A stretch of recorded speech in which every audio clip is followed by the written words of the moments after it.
सत्संग से सोधी आवे, नहीं जीव 84 में जावे। सत्संग से सोधी आवे, नहीं जीव 84 में जावे। अब मेटो द्वेष और राग, हो राग या उम्र बतेरी जाली। अब मेटो द्वेष और राग, हो राग या उम्र बतेरी जाली। अब परमात्मा हमें याद दिलाते हैं, अगम निगम को खोज ले, बुद्धि विवेक विचारे। उदय अस्त का राज मिले, तो बिन नाम बिगारे।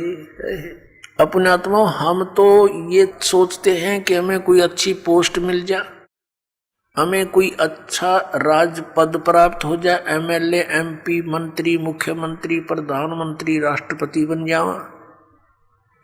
अब परमात्मा हमें क्या याद दिलाते हैं कि जिस वस्तु की तुम चाह कर रहे हो, ये मनुष्य जीवन की चाह नहीं है। ये तो बालकों का खिलौने हैं, बच्चों की चाह है, इस टाइप की। भक्तों की इच्छा नहीं होती। उसके साथ साथ आप जी ने इसको गहराई से विचार करना होगा, सोचना होगा। जैसे एक पोलैंड देश का पूरा कैबिनेट, पूरा मंत्रिमंडल, जिसमें 96 व्यक्ति थे, एक जहाज में बैठ के, और किसी और अन्य मंत्री कोई मर गया था, उसका शोक व्यक्त करना थे, मुंह काट जावा थे उसकी, और वो उनका वायुयान दुर्घटनाग्रस्त हो गया। 96 के 96 मर गए, जिसमें से 85 तो वो मंत्रिमंडल के सदस्य थे, बाकी वो जहाज वाले कुछ एक दो होंगे। अब उनकी कितनी इच्छाएं होंगी, उन्होंने क्या क्या योजनाएं बना रखी होंगी। परमात्मा कहते हैं जो काम करने का था उसने स्टार्ट भी ना करते इन बकवादों में जीवन खो दिया, मनुष्य जीवन। आप यहां देखते हो, एक बार हरियाणा के एक मंत्रिमंडल ने शपथ ली, उसके 2 मंत्री एक ही हेलीकॉप्टर में दुर्घटनाग्रस्त हो गए। शपथ ली थी, 2-4-10 दिन हुए थे बनाने और खत्म हुए। ऐसे ही एक मुख्यमंत्री आंध्र प्रदेश का, एक अरुणाचल प्रदेश का, हेलीकॉप्टर में जा रहे थे।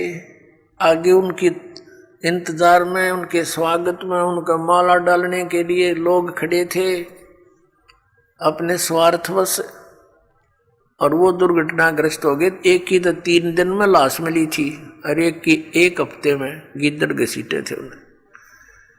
पुण्यात्मा, इस तत्व ज्ञान से आपके हृदय में केवल भगवान शेष रह जाओगा, जो ज्ञान ध्यान से सुनोगे तो। ये काम करने के मनुष्य जीवन के। अब हम एक परमात्मा से दूर होकर तत्व ज्ञान के अभाव से उस गोबर के भूंड की तरह इस माया रूपी गोबर को इकट्ठा करने में लगे रहते हैं, और रास्ते में हमारी मृत्यु हो जाती है। जैसे गोबर के भूंड होते हैं, देखे होंगे खेतों में, भैंस गाय गोबर चोथ कर देती है, गोबर कर देती है, और वो दोनों भूंड और भूंडनी, वह पति पत्नी, उस सारे गोबर ने इकट्ठा कर अद्दल में ठोक लेंगे, गोली बना बना के उसको ऊपर का रेत लगा के, कोई पिछाड़ना ले के रखा है छुपा के, और ऐसे ढोते ढोते मर जाते हैं पशु के पैर तले आके, वो गोबर वही रह जाता दरा दरा। तो ये माया जोड़ जोड़ के बैंक भर दिए, अरे गधा बन के सैर सपट्टे करते फिरेंगे, जिनके पैसे लिए ये जैसे राजा लोग हैं, मंत्री है, मुख्यमंत्री, अन्य मंत्री, या कोई राजपद पर बैठे हैं, कर्मचारी अधिकारी हैं, ये जनता के टैक्स से मौज मार रहे हैं और कर लगा रखा जनता पे, जिसमें गरीब आदमी भी अपने 10 नौहों की कमाई से कुछ करता है, वो भी टैक्स में जाता है, और उस पर ये मौज करते हैं। जो इनका कर्तव्य बनता है उसको भूल कर ये भी केवल अपने ही स्वार्थ में, अपने ही उदर पूर्ति में लगे रहते हैं, जिस कारण से इनको प्रत्येक का कन कन देना पड़ेगा। किसी का गधा बनेगा, किसी का बैल बनेगा, किसी की भैंस बनेगी, गाय बनेगा। परमात्मा कहते तुमने उस दरगाह का मैल नहीं देखा और धर्मराज के तिल तिल का लेखा। जैसे एक गवर्नर था पंजाब और हिमाचल का, वो ज्वाइंट यानी 2 चार्ज थे उसके ऊपर, 2 का गवर्नर था अकेला। वो रिटायरमेंट पे था, 1-2 वर्ष रह रहे थे। उसने सोचा पहाड़ी क्षेत्र में हिली स्टेशन पर बहुत बड़ा बंगला बनाऊंगा और बुढ़ापे में वहां ठाठ से रहा करूंगा, शुद्ध वायु होगी, सैर सपट्टे वहां कराया करूंगा। उस उद्देश्य से 3 करोड़ रुपये लेकर हेलीकॉप्टर में वहां के कोई अच्छे बड़े प्लाट का, बड़े जमीन का वो रजिस्ट्री कराने चला था। 3 करोड़ रुपये उसने हेलीकॉप्टर में रख रखे थे। अपन आत्माओं पहले 100 के नोट थे, 500 के भी ना थे, तो मरण के काम ताप पर कर रहा था वो 3 करोड़ 100 के नोट। और बरकत देखे कितने हो जाते हैं। तो वो दुर्घटनाग्रस्त हो गया वो हेलीकॉप्टर, उसका परिवार भी साथ में था, एक बालक बच्चा था लड़का, वो पहाड़ियों पर मर गया पड़ के। और वो नोट उड़ते फिरे, वो बकरी खावा उनने, फिर वो आकर जो भेड़ बकरी चरा रहे थे वो उठा ले गए गडरिए। फिर उनको फिर क्या देखा कि उसका जो अपना रेजिडेंस था वहां उसने तय खाना बना रखा और उसमें 40 करोड़ रुपया दे रखा।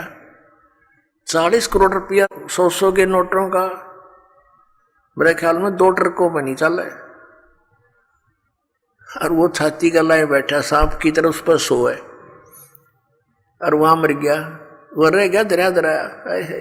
अब क्या होगा, वो लाट साहब फिर गधा बनेगा और गेला उसकी पत्नी, और फिर क्या बनेंगे वहां जिस जिसके पैसे इकट्ठे कर रखे थे प्रत्येक का पाई पाई का हिसाब चुकाएंगे। बहुत लंबा काम बना लिया उन्होंने अपने ऊपर।